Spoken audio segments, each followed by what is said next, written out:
and welcome to I Was There, Conversations with Eyewitnesses to History. I'm Jeff Trujillo, and today we have a very special guest. We're going to be talking to Molly Barnes, who has just an incredible historical background, not only with ties into California history, ties into entertainment, ties into art in a very big way. And today's going to be a little bit different show in that we don't have Ron Roberson here with us today. We have a name you'll probably recognize from our last episode, and that is Darrell Fusaro, who's a good friend of mine. And so, Darrell, I first want to welcome you onto the show, and thank you for filling in for Ron, who's on vacation, by the way, and I hope he's having a fun time sunning and living it up wherever he's at. But thank you for stepping in and helping us out today. Well, thank you. It's going to be a pleasure because my history with Molly Barnes goes way back, so I'm really looking forward to this. So I'm actually grateful Ron decided to go on vacation this week. Yeah, it worked out really well. This is going to be a lot of fun because we didn't get into it in the last episode, but you are a pretty accomplished artist on your own. And you had a show, and it was put on by Molly, and I was able to come to that show, and I was so impressed by the show that Molly put on and what I saw with your art and the way that she curated it. And then you were introduced me to her, and in learning more about Molly, what a fascinating history she has. And you guys go back quite some time, I know, and you met not in Southern California, but what's your story? Well, we met in a miraculous way in New York City. I had an art studio then at 41 Union Square, and someone approached me, a wheeler and dealer. Her name was Lindsay. I can't remember the rest of the details, but anyway, we crossed paths, and she said, you know, there's a hotel in Midtown that hangs original artwork. And I have the curator's name, and I think it'd be advantageous for you to get in touch with this person. And it turned out to be Molly Barnes. How wonderful. And so I went over there, with my slides. Back then you had slides, nothing was digital, so it took a little bit more effort. But I went down there, I met Molly, and I think she tells the story even better than I do of how it all came about. But she, in a nutshell, gave me my first show in New York City almost 30 years ago in an incredible location. It was her gallery on the corner of 47th and Lexington, and it was a huge success. And then, serendipitously, once again, I moved out here, and we bumped into each other through mutual friends that I had no idea she was friends with. And I'm like, Molly? She's like, Darrell? And here we are today. And I'm just grateful to have known her all these years, and especially now with the current shows she put up of my most recent paintings titled Creative Recovery. That's amazing. It's amazing. Well, it is a great show and so well done. And without further ado, now that we've learned a little bit about you and how you met Molly, let's bring on Molly. So Molly, I want to thank you for allowing us to interview you today. And I'm so looking forward to learning more about your story and your history, as you've had a front row to really, some of the greats in the art world. And what a fascinating story you have. So thank you for joining us. Thank you. So Molly, before we get into your art background, Darrell had been telling me, and you shared a little with me beforehand, your family history is just as fascinating as your art history. And so if you don't mind, tell me a little bit about, first, I guess it was your grandfather's brother, you said, that ties into California history. Is that right? What's it was my grandmother. My grandfather was a shipbuilder. Moore Drydock was the name of his shipbuilding company in Oakland, and he built ships, and he always put happy faces on them. And then they had very elaborate goodbyes, where they would screw the bottle, they would hurt the bottle, and it was a big deal. And all the pictures, there's so many books about him. But he married my grandmother, and they had 3 children, and they just, they had a wonderful time. And my grandmother's brother was Sonny Jim Rolfe, who was the governor of California for 31 years, and also he was the mayor of San Francisco. Amazing. And he died, and now I found this guy named Ed, and he has just played my grandfather in a movie. And it's just wonderful. He sent me so much stuff, so much information. That's amazing. Yeah. So going back, first of all, why did he put happy faces on the ships? I guess because he was a positive person. He also built the Jonathan Club here. Oh, and he had all kinds of happy things there too. Yeah. They might have taken them out. Sure. And then he was at the California Club, which is a men's club in downtown Los Angeles. Okay. And I think that maybe there was some anti-Semitism or something there, and he got it knocked out. So that there was a book about the California Club without. Oh, that's great. Yeah. Yeah. So now then your grandmother's brother, who was the governor of California, if he was governor for 30 years, 31 years, he must have had huge accomplishments. What were some of the things? I should have brought you one of the books out rather than having me, because I've just become interested. Oh, okay. I always thought, this guy, I'll never have anything to do with him. He died a year before I was born. Oh, okay. But yeah, he did a lot of things, and mostly I think people loved him. They always called him Sonny Jim. Uh-huh. He lived out by the beach in San Francisco, and then he would drive to work every day at City Hall and pick up whoever was walking and give them a ride. He was very much a person of the people. Oh, wow. And a play is being done about his life? Is that correct? No, there's a movie that's just been done, movie. and I can't remember who the producer was. Okay. But they're talking about it, and I know it's coming out right now. Right, yeah. right. Wow. So, we'll have to look for that. A movie about Sonny Jim, who was the governor of California. So we will definitely keep our eye out for that one. Also, when they finished the Oakland San Francisco Bay Bridge, they named it after him. And I was at the Goodwill the other day, where I love to shop, in near Beverly Hills, and all of a sudden I saw they were coffee mugs with his bridge. Oh, wow. And I just thought that was so cool. what an incredible coincidence that you would find the that. Goodwill. No one cared. Right? Yeah. Right? That's amazing. Well, so now I think I was telling you earlier, in preparation for this, I listened to some interviews, because you've done so many things during your career. You have a radio show, you've been on television, you've written books, you've owned galleries both in New York and California. You've done it all, and you've done it on a lot of different mediums, which is really incredible. And so going back, though, let's go to the beginning. How did you become introduced to art, and how did that become an interest of yours? My dad was an executive at Paramount. He was in charge of the story department. He worked for Hal Wallace before that. He had been a Rhodes Scholar from Texas, grew up without a father, and was obsessed with work. He was very smart. But my mother was a society lady. She never did. I don't think she ever went in the kitchen. And they had a lot of money. And she married my dad. And she was kind of a snob. She thought the idea that I wanted to be in show business of any kind just drove her to, distraction. And she wanted me to go be in the junior league, or probably, she didn't like nuns, but she would have liked it if I was just, there. And I wanted to have fun. Yeah. And I was always kind of a wild kid, and I think, I talked to a therapist in New York, and he said, that's why she didn't like you, because your dad liked you so much. Because she didn't, she wanted to control everything. And so it was hard for her to let go of the reins. And I thought, to get away from her, she would never have let me have my own apartment or anything in Los Angeles after college. So I thought, I'll go to New York and I'll find somebody to help me there, and then I'll get back on top, the way I was in college and high school. Uh-huh. And so I got on the plane to go, and I had a setup with Fannie Holzman, who was a leading theatrical lawyer. George Bernard Shaw was one of her clients. Wow. And I asked if I could stay at her house on Madison and 64th until I found my own place. And so I got on the plane, and there was this really good-looking guy sitting next to me, and he was older, and I found out, in the 6 hours of talking to him, that he had been married a lot of times. And I thought, I'll marry this guy. It's not going to be hard to get him if he's had all these wives. And so when I got to Fannie's house, and I flirted with him, and I was still a virgin. And when I got to Fannie's, I said, I fell in love with a man on the plane that I think I may marry. And she said, who was that? I said, well, he's the head of CBS Radio. And she said, what's his name? I said, Howard Barnes. She said, we'll get him for you. And she did. Wow. She just started inviting him to everything, Wow. The George Bernard Shaw concerts, everything. And I got him really fast. But the problem was he was mean.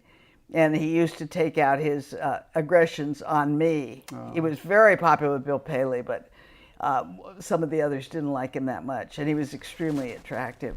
So he started taking out his dissatisfaction on me, and I went to a therapist. We were transferred out here from San Francisco. He was from New York, and we went to something, and we met this therapist, and I went to talk to the guy, and he said, "I'm going to give you 2 bits of advice. One, I think you should get rid of that husband because he's going to kill you. And 2, you're going to lose yourself if you don't get rid of this guy." But it was just so cool because the guy really straightened me out. Sure. So I did. I went to a good lawyer and got rid of him. Well, thank goodness. But having grown up in the entertainment world and then being married to somebody in the entertainment world, what was that like? I mean, you kind of walked amongst Hollywood and New York celebrity. Like my dad's friends loved me. I was young and they wanted to put me in various things, and I auditioned for Otto Preminger, a number of people, and he offered me a part in that Rosemary Clooney Bing Crosby book, White Christmas. And I just remember my mother was so against anything like that I sort of lowered I didn't really try because I was afraid, and that's what I thought, if I could get away from her and get away from Los Angeles, that I'd have a better chance of making my own life. Mm-hmm. And then when I got this great guy from CBS who wasn't, that it would help me too, to have somebody with a little power. Yeah. And then I got a job in summer stock, and Fannie Holtzman's brother, David Holtzman, owned all the summer stock companies on the Cape. So I got my picture in Life magazine and everything. They were really, it was so much fun. And I got to know all the showbiz people in New York through that connection. How fun. What was that like? Oh, fascinating. I mean, it was just fascinating. And we all had so much fun. And then I really wanted to get and then he bought me a place in East Hampton from Barney Rossett. Do you remember Barney Rossett? Grove Press, Evergreen Review. And he was married to Joan Mitchell, a famous artist. Yes. And we bought a house from them. It had been an old barn, and Barney had it moved to a little place he was developing in East Hampton, and then we, moved in, and that's where I got fascinated by the artists. And Barney wanted to make a place for me and for where it would be like a little museum in the middle of East Hampton. Now, what's his name's doing it, and it's great, but he wanted me to have the opportunity to get to know all these artists. Right. So I got to know them all at parties, and they were all famous. I have a picture in the other room of all the artists. And the one I really wanted to meet was Willem de Kooning. And I asked if I met one of his assistants at a party, and I said, "I'd really like to meet your boss." And he said, "Well, since Pollock died, Jackson Pollock, Bill doesn't drive, so if you want to meet him, we go and pick up his mail every morning at 9:30 at the post office. So if you stand in front of the post office and he sees you and thinks you're cute, maybe you can meet him that way." So for 3 days I stood in front of the post office, and the 3rd day the truck pulled up and he saw me there and called me over, and then Bill invited me for lunch because he loves stories about Hollywood. And so he invited me for lunch, and then the assistant, John McMahon, said, I guess he was trained to go away when Bill would find a good-looking person. So he said, "I have a lot of errands to run. Do you think you could possibly drive Bill home to his home?" I moved right in. Yes, I can. I think I could do that for you. And I learned the whole history of contemporary art through him. Yeah. Because he was the pivotal person after Pollock died. Everybody wanted to know him, and everybody wanted to know his stories and who was going to make it and who was good. And he built a big house for himself, which is still there now in East Hampton. Huge house. Right.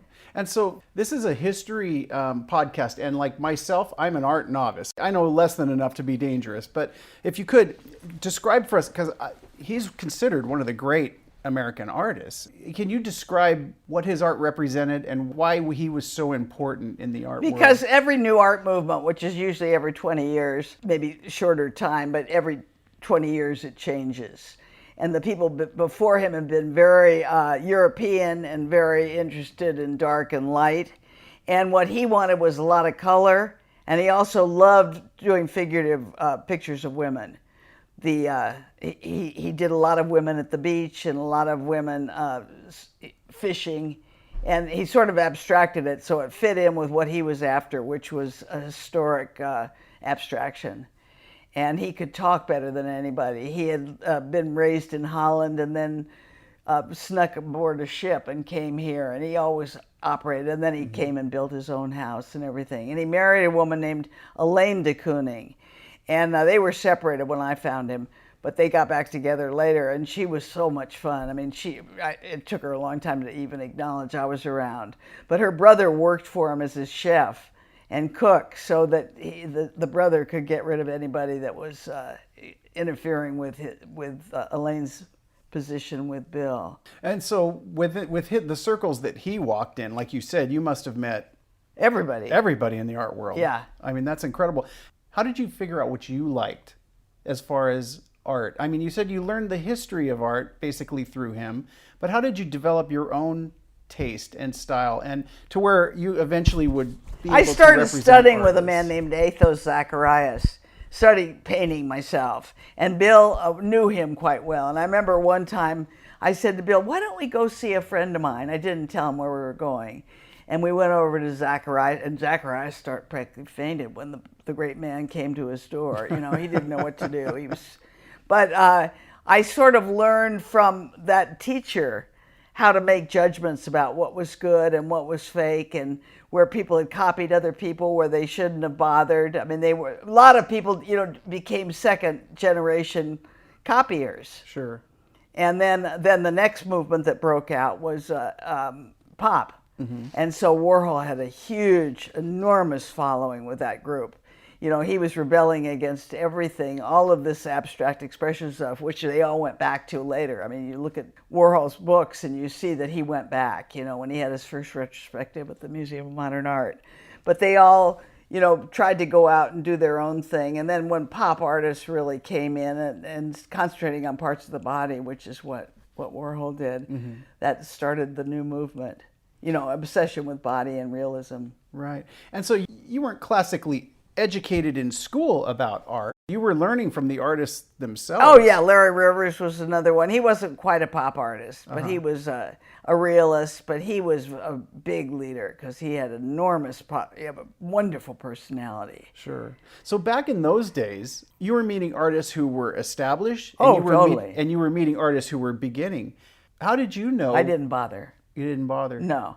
I mean, if you liked somebody, you'd pay attention to them. Even today, people call me. We have a friend that should, oh yeah, oh good, it'll be such a joy to meet them. But you want to get with the people that can help you up the ladder. Uh-huh. So that's sort of superficial the way you. If they're very good looking, you pay attention to them, and you also pay attention to them if they have some things to say. But mostly, you are going after the people with the big names, uh-huh. or the people that were seductive. And so is it more about, when you're meeting somebody, I guess it's more about personality, looks, or art? Oh, totally art. So it always goes back to the art. Oh yeah, and they can draw you in by a few sentences where they have something you can learn from. And that's what you do at Bill's. Like if there were people there, you could see almost in a second how he was treating them, and then you'd sort of step in to take over or to listen. Okay. Because there's a place called Miller's, and it was where we all had our breakfasts every day out there, and you'd ride your bike. Bill always rode his bike, or we'd go there to have breakfast. And then they didn't have, Jackson would buy his stuff there. And so they started, but they didn't have the money, or somebody didn't have the money, and they couldn't sell Jackson, but they finally, made a trade. And so for years in the Miller pharmacy and restaurant, which is still indoor, outdoor, and we still go there, they would, all take advantage of the artists. If they needed booze, they'd trade them for something. So and so the artists, when they come together, Darrell, can you imagine kind of being in a location with all these names? And from what the artists I know, they're a little competitive. And so, when the artists are coming together, and are they inspiring each other? Are they competing against each other? What's the environment Robert Motherwell like? had a church that became his home. and it was an old church that had been moved there, and he made it into a home. And I was invited there to a party that he was having, and he was married to, so many of the really good art women. And so when I went, Bill de Kooning was there, and I could see he was the most powerful person. This is before I met him, that he was the most powerful person in the room, because everybody was trying to get near him at the fireplace, and he was short, so you just see this crowd around him. And finally I went over, and he looked down, and he said, "Nice legs," and then sort of let me go, but I felt, oh God, I got enough. And then I watched him as he left with his little entourage, and he said something to me again. I thought, we'll definitely meet again. But everybody wanted to be close to him because he knew how to get rid of people, and he knew what to do. And so the others who were fighting over position would kind of line up behind him, because he would sanction where they were in the art world. And it was really based on talent. Interesting. Yeah, it wasn't based on personality. And then I went once to a thing where they were making American flag out of all of the top artists did parts of the American flag, and that was fabulous. And they were each doing their little square, and Bill was there, and I remember watching that and thinking, these people are all playing to him. And Darrell, you're nodding. Are you familiar with that show, or with that? I'm not familiar with that show, but I'm familiar with a lot of those flags that came out. I'm assuming came out of that show. Yeah, there's a lot of that was like a big. Who did all? Jasper Johns did the flag. Who else? Reichenberg. Yes. That's weren't they roommates? The two. Yeah, they were. They were lovers. And then Leo Castelli worked had Ivan Karp working there, and Ivan found one of them and made a studio visit to see Rauschenberg. And Rauschenberg said, "There's a guy upstairs on the third." They had this old bank they'd taken over in Soho, and he said, "There's somebody upstairs. I think you should see." It was John's. Oh wow! And so he went up there with some of the other people, and they saw that what was happening then, that Jasper was introducing subject matter back into the work. Everybody was painting this totally abstract stuff, and he was putting numbers in and sayings. And even today that's been copied, like what Ed Ruscha, the artist, does today, is all those cliches he sticks in the painting in front of a band of color. And so how did you come to get your first gallery then? Because you eventually, you kind of transitioned into going into business, I had to come back here. By that time, that husband had moved back here, and my parents were here and everything. And so I decided I'd come back here and the winter and live.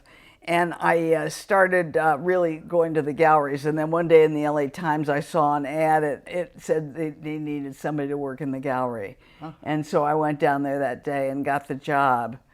And then I remember my first day at work, a guy came in and he had something under his arm, and Billy Wilder was there. There were people looking to buy the art. The director, the great producer-director. Yeah. And so he was holding on to this stuff. And Billy said, "What is that under your arm?" And he said, "It's some art that I want to sell that I did." And he pulled this terrible stuff out. But, I mean, he had done himself. But everybody could see that there was a way to sell the art. And I remember Billy, jumping right on that. He started collecting, I think, that day. So you were able to then tie... I started learning as much as I could about the LA art scene here today. And after I'd worked for him, I asked somebody, "Is there anything for rent?" And they said, "Yeah, there's one right next to John and Pete's liquor store." And the guy that owns it, it was the framers, Manny Silverman and his partner. And they said, "Go down to their frame shop and see if you could." And I went down there and rented the place. This was in Los Angeles? Yeah, it was really, really cool. The first show I had was, they're both on my wall. And then Frank Roth was the second one. And then somebody walked in the gallery and said, "Would you look at my work?" And I said, "Yes, I would." He had a little trailer, and he came in with this art. And I didn't understand it, but I thought he was into something. It was all writing. "This is not to be looked at," with a picture of Art Forum magazine. And it was John Baldessari. Baldessari, yeah. And I knew that something was really good about this. And the first poster we sent out for his announcement, he brought in this photograph somebody had taken of him on National City property, and there was a palm tree coming out of his head. I mean, it was a bad photograph. The guy didn't know how to take pictures. And so we used that, and then the title was wrong, you know, and it Perfect. yeah. And it's still around. I don't think I have one in a scrapbook, but there's one at the Museum of Modern Art right now, our museum here, of that poster, because it was so new and then he started making his name by using words. Right, and another great eventually became one of the greats. And so, was that his first show? Yeah, You did his first show. yeah. How did you decide? And that's in all the Baldessari books. Books. The picture of me showing him around.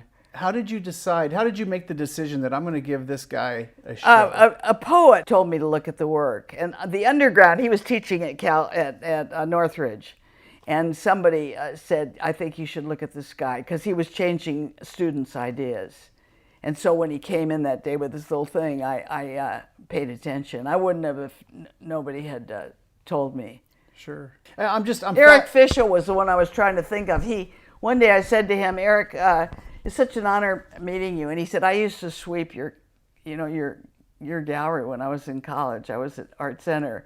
And he's just built his first museum in East Hampton.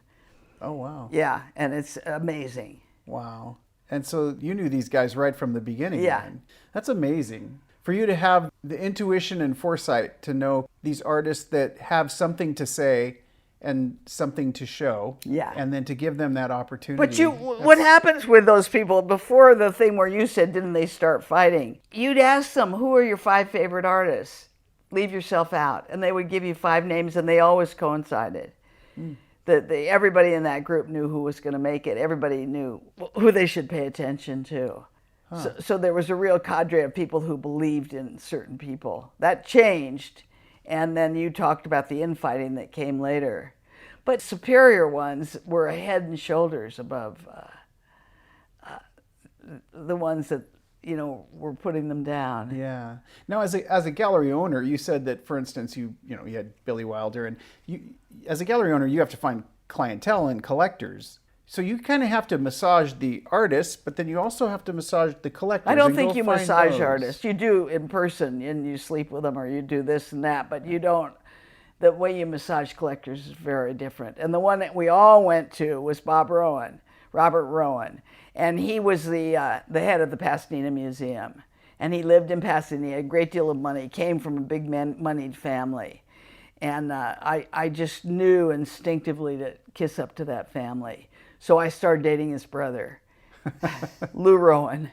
And Lou Rowan liked me, and I just didn't let go. And we were all invited to go to New York. There's a picture of it right up there with Buzz Aldrin right behind you. Dick Van Dyke, Buzz Aldrin. Dana Andrews. Yes. Wow. And so we were all invited to go to New York, and that guy, Lou Rowan, took me. And so I just knew how to get close to people like that. I didn't care so much about what they looked like or anything. I just wanted to get near some powerful people. Yeah. And so really the entertainment world and the art world kind of shadow each other, don't they then? I don't know. That's too soon to say. Right now they are. Like, who's everybody's hiring now? What's the guy with the Italian name? Leonardo DiCaprio. Yeah, DiCaprio. Everybody now wants him in their wants him in their circle. I mean, every day you hear his name someplace. Oh, blah blah was here. Yeah. And so then, how did you get to New York then? Because you started. So you started here. And then I started here, then I went to New York. I married that guy. Then when that marriage broke up, I came back here full time to work, and I got that gallery I was just telling you about. And then I would make the trips to New York every month. So I kept both things going. Then I bought an apartment there and everything. Gotcha. And so how's the art world in New York? Oh, and then also I saw again in the New York Times an ad for somebody to go to this hotel and become an art leader, and that again was me. And so I've worked there for about 17 years in that hotel. Wow. And you were saying you still have it there, right? Yeah. And that's where he had his show. That's where you met Darrell and you guys did your show. What was that show like? What was that experience like, Darrell? It was incredible. I wasn't even sure what I was quite getting into at the time, but I was pleasantly surprised when I walked up to the gallery and it was packed with people. when the exhibition started. I was like, oh my goodness, the lights were on, there were people inside, packed. That's great. Well, Molly's still doing that because when I went to your show last week, it was packed. Yes. There was a lot of people there. So yeah. Yeah. How do you guys see the art world in New York? Is it different than the art world in Los Angeles? 100% different. What's the difference? Energy Energy. and sophistication. People here, it takes them years to make a decision on the art, and then they have to go through it all. And there's really no, Frank Pearls was the leader and had a certain point of view, but there was nothing like New York with Costelli. You had to be near Costelli to get attention. Yeah, he was, on downtown, and yeah. Yeah. So you had clientele in New York. You were saying they make their decisions faster. Oh my God, yes. Yeah. Why do you think that happens? Because the transportation is much easier there to get around, and everybody's really interested in the art. Here, people are still, I don't know if they, I don't know. Yeah. How are the artists different on the East Coast versus the moving West Coast? much faster and with less emotion. People just make decisions fast where they want to be aligned in New York. The museums play along with them and support them in their desire for a show or a retrospective. And here it hasn't come to fruition like that. Molly, I think it's fascinating how, although out here, this is the thing, maybe you can correct me if I'm wrong, but I think it's advantageous for people like yourself, especially you as an art dealer in Los Angeles, because the people out here seem to need help and for choosing the artwork in their homes, and they rely on people like you to help them. Like you have a story about Norman Lear, Steve Martin. Why don't you share your Norman Lear, how you connected with him and put together his collection? Norman Lear, somebody came to me, Dick Dorso, he owned a men's fashion store in Beverly Hills, and he had been the producer of the Doris Day show.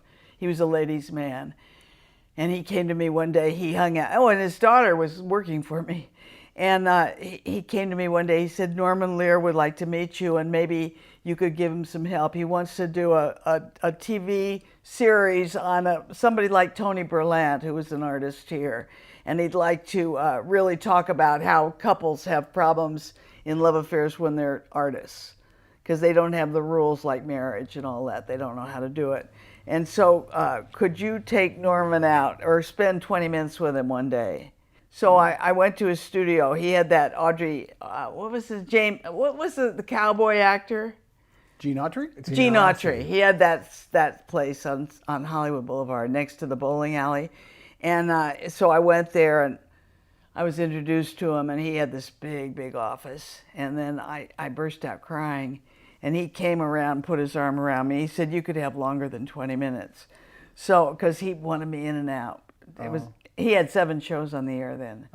And, I didn't think I cried to get that attention, but I did. And so he said, we'll go out every Thursday and buy art. And you'll take me to the places where you think I should buy. And so Dick Dorso and I took him out. I would plan the schedule and call the artist, say Norman Lear wants to see your work, and I'd have 7 people every Thursday, and then he would buy. And I remember we were just looking at George Herm's work. I remember he was so impressed with George's work, and everybody. Oh, and then he had a party for all these people I'd introduced him to. And Ken Nolan, who's a famous artist, I brought him. So Norman met Ken Nolan, and Ken Nolan had bought Robert Frost's house in Vermont, and Norman bought it from Ken. And that gave him a place to take people for the weekend when he was trying to sell them something. They'd have to go to Vermont and they'd get stuck up there. And he never invited me there. I was never invited. But I did hang on for a long time and, made a name for myself. That was one of the big, selling things when people, oh yeah, she's with Norman Lear. Right. Yeah, that was a big deal for people. So when you cultivate a collection for a client, for how do you go about that process? How do you Well, what Joan, do you do? I have my best friend, or one of my best friends, a girl named Joan Mackey. She was a Marlboro girl. Her family owned Hershey's or something, Hershey's chocolate, and they lived on Mapleton. And so my husband and I took, she and her husband, who was rich, every another day. This was after Norman Lear, and I'd take them to all the best places that I thought that they could make the most money and also get the best deal. Well, I didn't stress money, but everybody would turn to them. So when your clients are collecting art, and you said you're taking them to the best places. Yes. Are they investing in it, or are they collecting it just because they like it? No, never. That would never happen. What's their motivation? Money. Okay. It's way down the line. Nobody's ever said that. But I watched Norman, how he would do it. And then after I left him, Rauschenberg came in and took over and rebuilt his whole living room. One wall made it into a New York City scape. You could sort of tell by the questions he asked that he wanted a good deal. And he was paying a lot of money for this stuff. Sure. But he wanted to make sure that he got the best people. So I did write an article about Norman and how I trained him to look at art in the Hollywood Reporter. And that was just taking in place. He could read much faster than I could if somebody was a phony or if it was somebody to pay attention to. So in your mind, what do you think are the qualities that make a great artist? And what are these collectors, and what do you look for in somebody that's coming to you and maybe starting out? Pain. I think pain is really important in people because we're living through so much subterfuge today, and we have been, and nobody wants to admit it. Everybody seems to have worked out generalizations to get them through this. And I think people who are very honest about it, but leave themselves in the circle. Frank Stella was one of the great thinkers. It was a combination of subterfuge and innocence. So for anybody, any layperson such as myself or anybody who's listening today, when they go and they look at art, what should they look for? How do they know? I'd go with somebody who knows more than they do. And so for your own taste, what do you like when you have a beautiful collection of your own. I think I go for the personalities. Like I loved Bill, I loved Peter Alexander, I loved Warhol, I loved Ellsworth. I think I'd go more for the written word. Like you gave me a piece, and it's in the other room, and you saw it. It's a lot of writing about your mind, and I think I'd go for that because I think people are now looking for some sort of something that works in their thinking. Because we don't quite know what to do. I think Frank Stella was always a leader.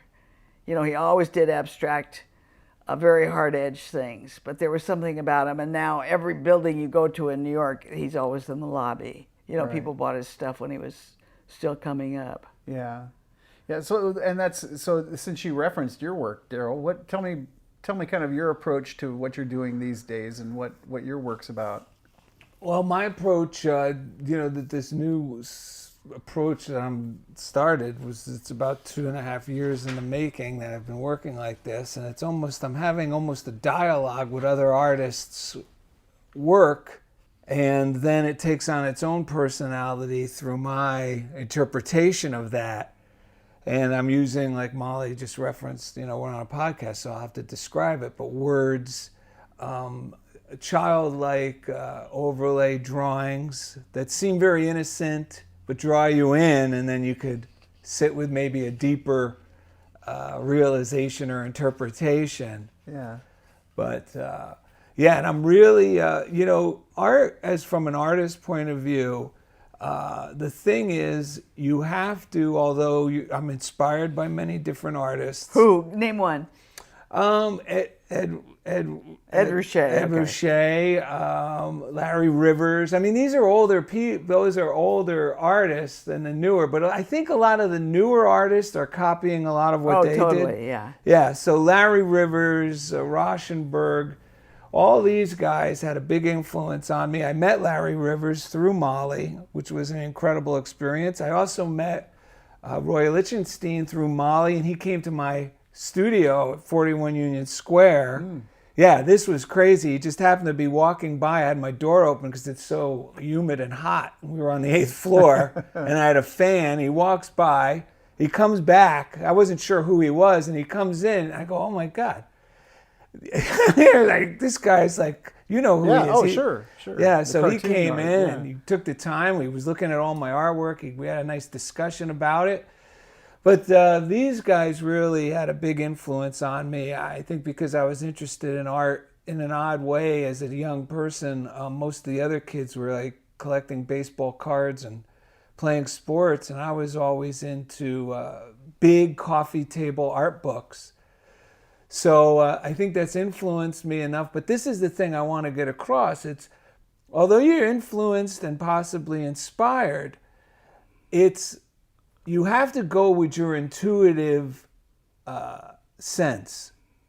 Like, I can't go, oh, I'm going to make this like a Rauschenberg, or what do I think people want? I got to throw all that out of my brain and just go with the intuitive, the design spirituality, that intuition that comes up. And I just heard that word from the great designer, Archie Boston.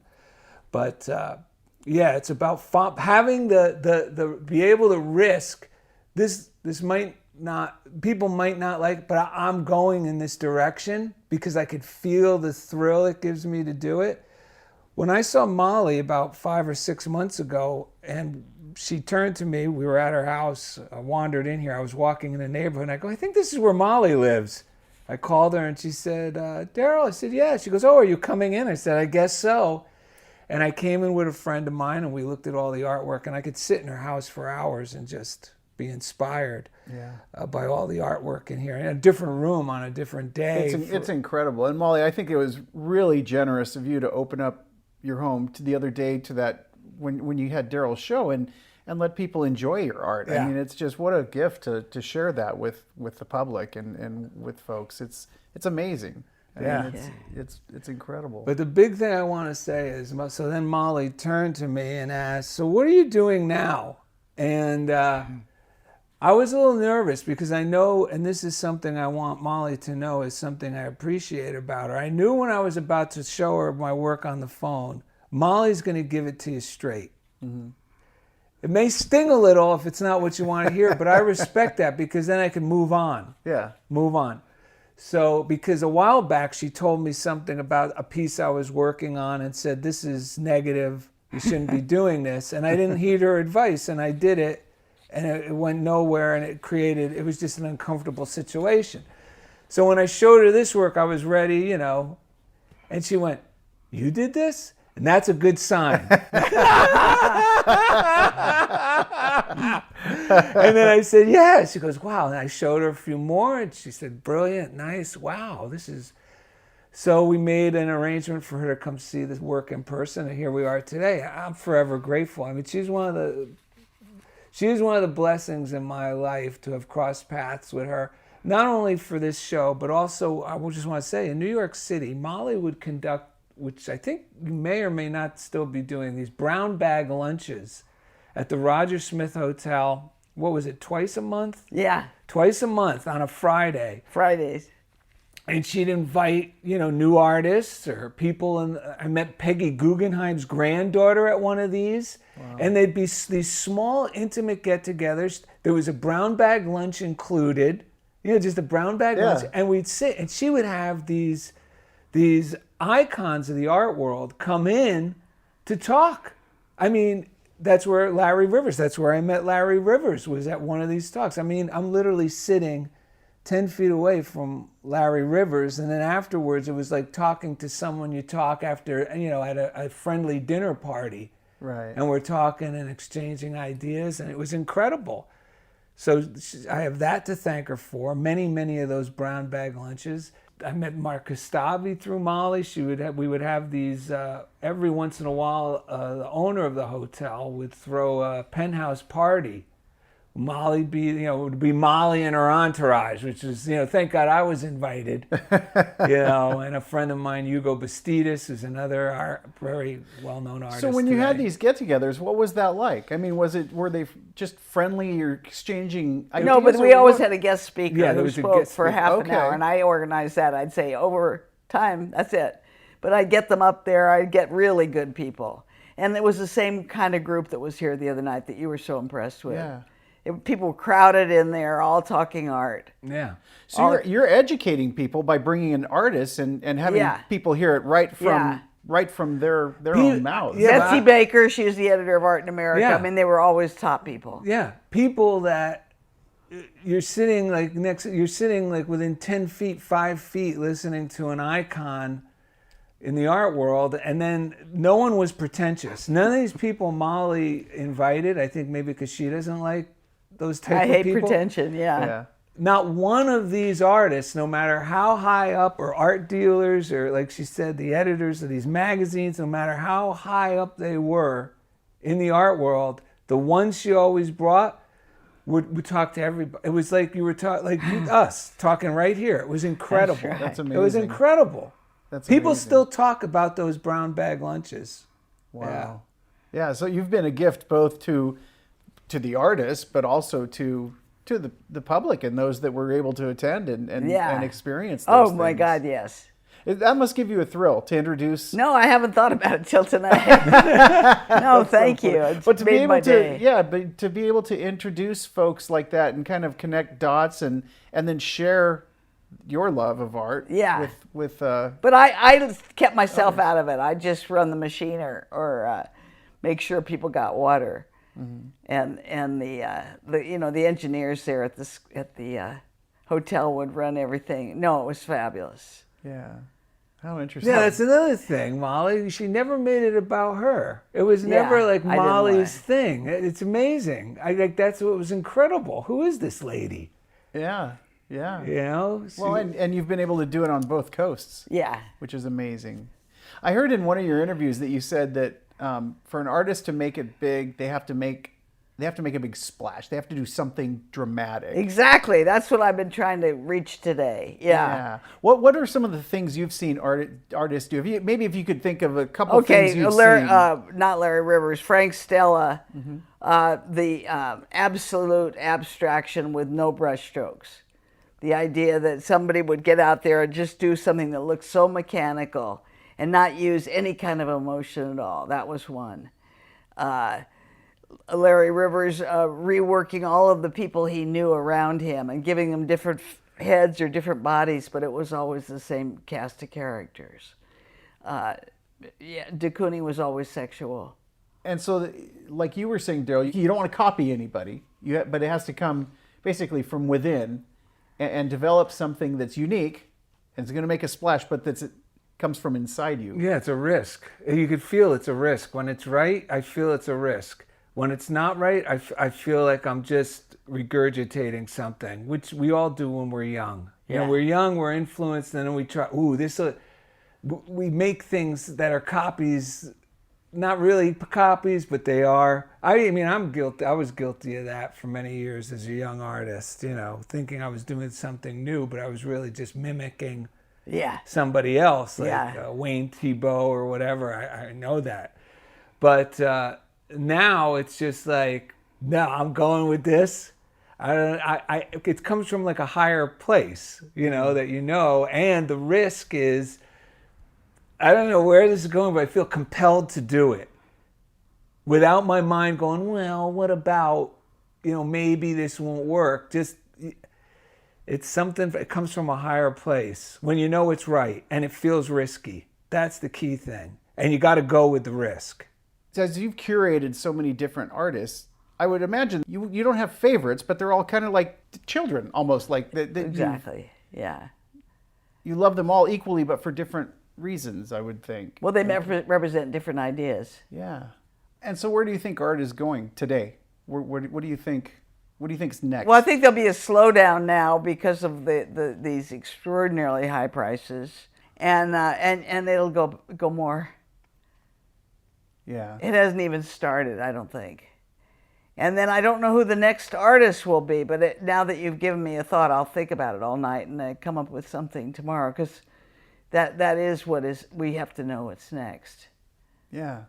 And I think we're wrapping up. What do you want folks to know about you and what you've been able to do throughout your career, and maybe the connections you've been able to connect people with? What do you want people to know about you? Could you help me with this? Well, throughout this colorful life, it wasn't just always just about Molly getting into where she wanted to get, because as a direct result, she was also bringing people together that wouldn't normally have the opportunity or even the ability to network with, without it being under the guise of it's a networking. She has not just been a part of it for her own sake. She's been very generous with not just her knowledge, but all her connections. She's never withheld anything from anybody. Everything that she has been privileged to come in contact with, or the people, or she never withholds any of it. Even if you hear her on the phone today talking about something or somebody, and she's talking to somebody else, she'll always say, oh, you have to meet this person, I'll give you their number. She's always been generous. She's never been a withholder. She's been extremely generous. And she also, we didn't even touch on the fact she's always been teaching. She actually had the gallery over at the West Los Angeles Community College for some time up until the COVID pandemic. She also taught, still I think has her class at Otis, right? Mm-hmm. Where she helps young artists learn about the art business and how to break into it and how to get started and where to even begin. When you're leaving school as a professional artist or have an interest in an artist, not just as a artist, but also just at this opening. At this opening, there was a young girl here who was interested in getting into the art world similar to Molly, into gallery management and understanding that whole world. She had the courage to, ask Molly if that'd be okay if she got together. Molly goes, oh, absolutely. I'd love to meet you. And this is just some young girl Molly's never met before. She's an incredible blessing to all of us. Yeah, really generous. I mean, Thank that's you. just really That's how generous, I'd sum Molly. up Molly Barnes. Generous. That's fantastic. I know we didn't touch upon it, but you've written books. I mean, Yeah. and so even your books teach, right? So you really are a teacher, and you really have been generous with your knowledge. The worst thing I think artists do is put themselves down. And you talk to artists right away, and I talk to a couple of them every day, and then they right away start putting them down. Well, you wouldn't really want to deal with me, but I love and they go into this crap, and I just say, no, please don't bother me. I don't have that much time. Tell me about you. What's going on with you? Get to your own heart. And I think what he just touched on, which I was very flattered by what he said, I feel that that's important, to stay close to your own feelings, and talk it out with a therapist or something in the church. Find somebody to help you get who you are, because it's a waste of time.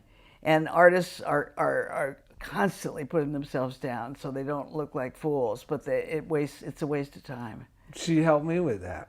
Yeah. I would say something. She goes, don't ever say that again. I did it to you too. You did. Don't ever say that Yeah. again. That's negative. You did earlier today, and you know what? It's great advice. Yes. It really is. It's Yeah, you were putting that's yourself a- down. But that's a blessing to be Yes. told that you're worthy, and that you're Well, that's what I do and in my not- class, and not yeah. to do that to Yeah. folks. Yeah. Thank you. Yeah, no, thank you, Molly. This has been a fascinating conversation. It really has, and I really appreciate your honesty and your sharing with us and with our audience. And for those who are listening, I know we've batted around a lot of who's who names in the art world, and in researching you, I looked up and learned about a lot of artists that you had interviewed and come in contact with that I wasn't aware of beforehand. And I've really learned a lot through researching you. And I encourage our listeners to, as you hear these names, go back and look at some of these folks you've had an opportunity to work with and Thank you. and that you've shared with people. So thank you for this experience. It's been Thank wonderful. you. Great. That's great. So, Darrell, any parting words? Yes, for our listeners, Yes. if they really want to learn about artists, they could actually do exactly what you did and just Google Molly Barnes. Yes, yes. And watch her interviews and listen. You can find old radio shows Yes. she's hosted, and That's all right. that's available out there on the internet. That's right. And man, you'll get an interesting and incredible education into the art world by just enjoying a lot of what Molly Barnes has said and shared with us. Thank you. Yeah, yeah. No, that's fantastic. And so, well, I think that wraps it up for today. And again, Molly, thank you so much. Darrell, thank you for stepping in for Ron. And for our listeners, you can please reach out to us. If you like what you heard, give us a 5-star rating. And please find us on Facebook. Just search. How do we find you? Well, you find us at I Was There. And so if you look up the I Was There podcast, we're on Facebook. You can email us at the iwastherepodcast@gmail.com. And we like to hear from our listeners. And yeah, if you have questions, I'd be happy to forward them on to you, Molly, because an incredible wealth of knowledge that you have. So, Yes, Molly could say just about everything in the last 60 or so years of the modern art movement. She could literally say in every piece of it, I was there. you were there, Molly. You definitely were there. So. Where'd you get the name? You know, so many people that I've interviewed over the years, they talk about it, and I always say, God, you were there? And they're like, yeah, I was there. And it just, to me, it's so incredible. We could think that way and change our thinking. Yeah. Well, and it's incredible to me to, as you tell your stories, to imagine you front row right there and seeing those things. And then by you sharing that, it puts us there. And so, you know, I mean, that's how people learn, and that's how people experience new things. So everybody, thank you so much for joining us, and we look forward to seeing you next time on I Was There. Until next time, take care.